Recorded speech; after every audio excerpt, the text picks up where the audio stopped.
Bonsoir et bienvenue à tous. Le sommet du 19h45. Une seule terre, c'est le thème de la Journée mondiale de l'environnement célébrée ce 5 juin. Objectif, créer un mode de vie plus propre, plus vert et durable, en harmonie avec la nature. Les précisions à suivre. Les serviettes hygiéniques réutilisables abandonnées au profit des serviettes jetables retrouvent aujourd'hui leur place de choix. Un regain qui pousse une jeune modéliste à en fabriquer. Nous irons à sa découverte. Le Bénin regorge d'énormes richesses au nombre desquelles son patrimoine textile, le pagne tissé, communément appelé canvor, bénéficie aujourd'hui d'un regain d'intérêt.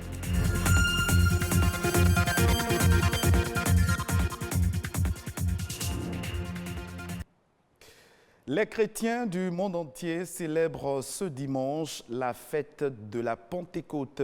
Cette fête qui consacre la descente de l'Esprit Saint sur les disciples de Jésus, symbole de la naissance de l'Église nouvelle et marque également le début d'une nouvelle année liturgique. Pour les chrétiens, la Pentecôte est une fête d'action de grâce. Ainsi, le fidèle chrétien doit être disponible pour accueillir l'Esprit Saint afin de recevoir ces 7 dons que sont la sagesse, l'intelligence, la science, le conseil, la force, la piété et la crainte du Seigneur.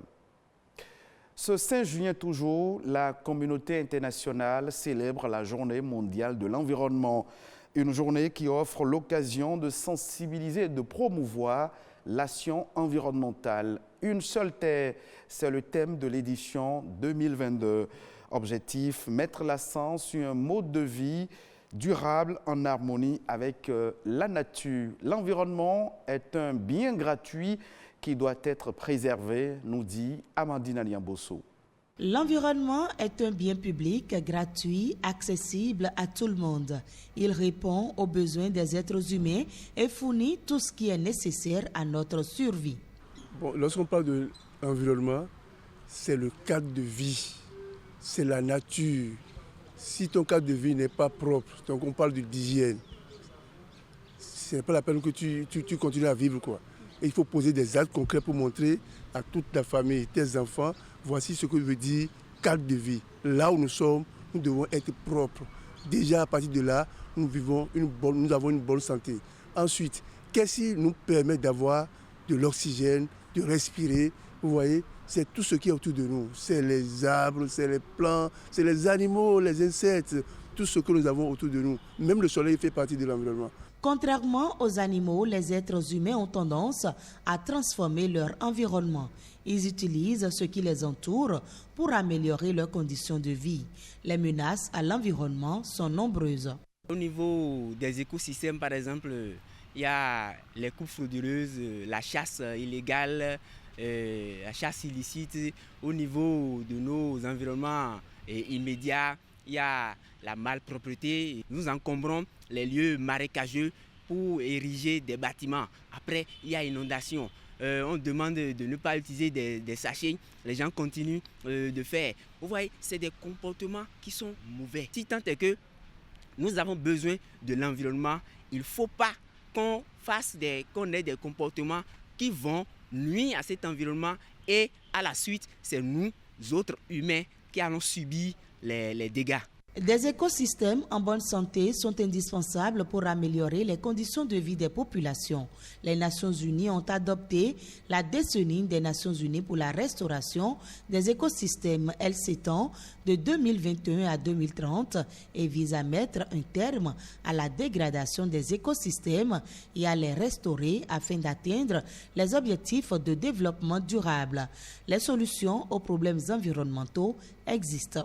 Aujourd'hui, il y a pas mal de solutions, il y a pas mal de propositions de solutions qui sont au niveau mondial, au niveau local. Donc, essayez d'utiliser toutes ces solutions. Ce que nous faisons, ce n'est pas pour les autres, c'est pour nous-mêmes. Donc, l'élément principal, c'est le changement de comportement vis-à-vis de la nature dont nous vivons et dans laquelle nous vivons. Un environnement sain est un paradis pour les êtres humains. Il est temps d'agir en masse pour le préserver. C'est aussi l'occasion d'intégrer pleinement les solutions fondées sur la nature dans l'action mondiale pour le climat. De nombreuses femmes adoptent de plus en plus les serviettes hygiéniques réutilisables. Raison fondamentale évoquée, les irritations et les allergies. Un changement d'usage qui motive une styliste en a fabriqué pour satisfaire sa clientèle. Plus de détails dans ce reportage signé Nadège Omoladessani. Mariette est une passionnée des questions de santé de la reproduction. Elle milite dans une association dévouée à cette cause. Elle discute souvent des serviettes périodiques jetables avec ses clientes. Bon nombre de personnes, quand elles utilisent les serviettes jetables, elles ont souvent des infections, y compris moi-même. Ces plaintes poussent la styliste à l'action. Les couches que moi je confectionne, on peut réutiliser. J'utilise souvent des tissus coton. Des tissus coton que je commande, qu'on m'envoie depuis l'extérieur. Bonjour Tanti. Oui, bonjour. Vous êtes en train de faire les prix. Afiavi est une habituée de ce centre de couture. Ce matin, elle vient récupérer sa commande. À la fin de la période de menstruée, je remarque de petits boutons. C'est pour ça que j'ai fait retour aux serviettes réutilisables. Comme Afiavi, de nombreuses femmes redoutent ces allergies. Elles les prennent pour des infections gynécologiques. Ce serait peut-être des cas d'allergie aux serviettes hygiéniques importées. Ce n'est pas du coton en général, c'est du papier blanchi. Les composants peuvent contenir des substances qui donnent l'allergie, ce qui fait que quand certaines femmes les mettent au contact de leur corps, ça peut provoquer des réactions au niveau de la peau, de la vulve. D'après le spécialiste, la serviette réutilisable est un choix. Peu de femmes osent l'évoquer avec le gynécologue. En cas d'allergie aux serviettes jetables, le gynécologue recommande les serviettes réutilisables. Elles sont disponibles à moins de coût. On en vient à présent au textile béninois. Le pain tissé, communément appelé kanvor, est ancré dans les habitudes vestimentaires des Béninois, notamment des ethnies Yoruba et Batonou. Promouvoir ce patrimoine identitaire serait très avantageux pour l'économie locale et au textile béninois. Constant Adonon, il est un tisserand. Il nous édifie un peu plus sur l'importance de promouvoir le kanvor. Si nous parlons de l'histoire de Kanvar, on refait au roi Agonglo.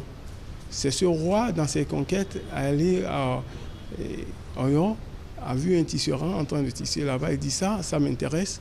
Il ordonne à ses guerriers de le prendre pour son village à Abomey. C'est là qu'il l'a amené dans son palais.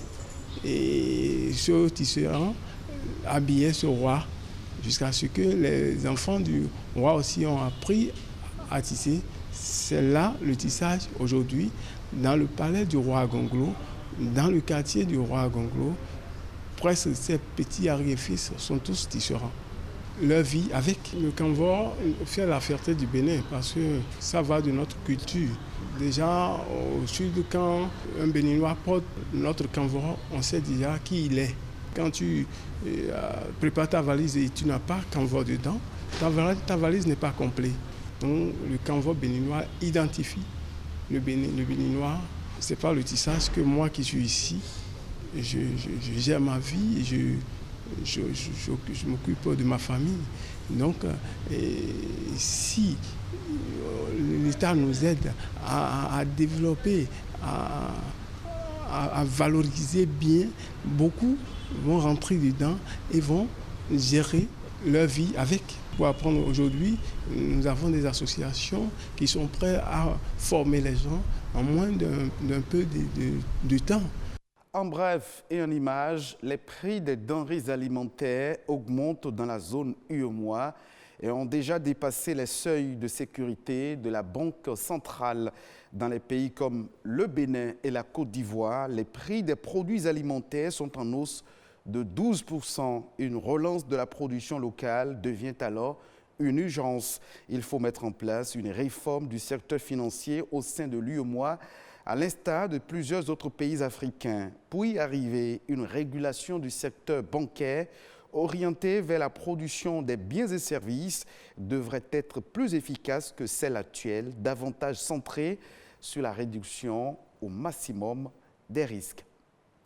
Toujours en bref et en images, les pays les plus vulnérables à la crise alimentaire mondiale sont ceux qui importent les principaux produits céréaliers les plus touchés par la guerre en Ukraine. L'agence de notation Standard & Poor's a estimé dans un rapport publié le mercredi 1er juin 2022 que le choc alimentaire mondial consécutif au conflit russo-ukrainien aura des retombées néfastes sur la stabilité sociale en Afrique et dans d'autres régions du monde entier. Selon l'agence, les États arabes tels que le Maroc, le Liban et l'Égypte sont sensibles aux perturbations en raison de leur forte dépendance à l'Ukraine pour leur approvisionnement en denrées alimentaires. Ce sera tout pour cette session d'information. Merci de nous avoir suivis. Vous pouvez revoir cette édition sur le www.ortb.bj. À très bientôt.